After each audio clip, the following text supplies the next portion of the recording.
Bayang-bayang beban besar menghampiri Ukraina. Presiden Ukraina Volodymyr Zelensky menyatakan negaranya tidak memiliki kemampuan finansial untuk membiayai angkatan bersenjata dalam jumlah sangat besar secara mandiri. Pernyataan itu disampaikan Zelensky kepada wartawan Sabtu 20 Desember 2025 saat ditanya apakah negaranya mampu membiayai kekuatan militer besar mereka jika gencatan senjata tercapai. Zelensky secara terbuka mengakui Kiev tidak sanggup mempertahankan angkatan bersenjata berjumlah sekitar 800.000 personel setelah konflik berakhir. Dari itu, Kiev berharap dukungan Barat tidak hanya berhenti pada masa perang, tetapi juga berlanjut sebagai bagian dari jaminan keamanan pasca konflik. Presiden Ukraina ini menegaskan, alasan utama dirinya aktif berdiskusi dengan para pemimpin Barat adalah untuk membahas dukungan finansial bagi militernya.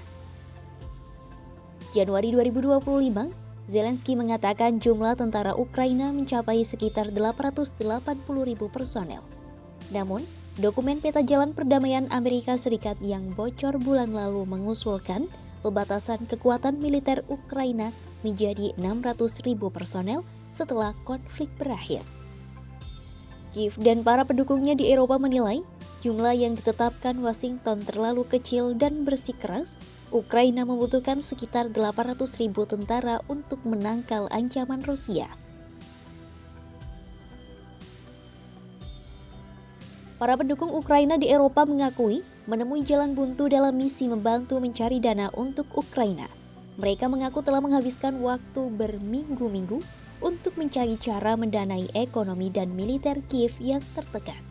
Pekan ini, para pemimpin Uni Eropa gagal menyepakati skema pinjaman reparasi yang didukung sekitar 210 miliar dolar Amerika Serikat atau sekitar 3.521 triliun rupiah aset Bank Sentral Rusia yang dibekukan. Rencananya, aset Moskwa yang dibekukan itu akan digunakan untuk menutup defisit anggaran Kiev.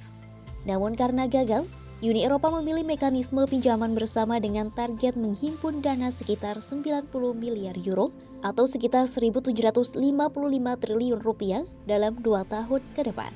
Skema tersebut pada akhirnya akan membebankan biaya kepada para pembayar pajak.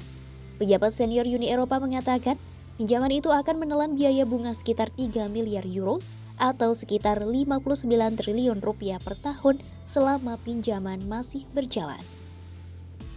Sementara itu, Moskwa sejak lama menuding para pendukung Ukraina di Eropa sengaja memperpanjang konflik melalui sikap keras dan dukungan finansial berkelanjutan. Juru bicara Kremlin Dmitry Peskov menyatakan bahwa pekan ini Uni Eropa tampak terobsesi mencari uang untuk melanjutkan perang. Pemerintah Rusia menegaskan setiap penyelesaian jangka panjang harus menyentuh akar konflik, termasuk ambisi Ukraina untuk bergabung dengan NATO dan mengakui realitas wilayah yang baru.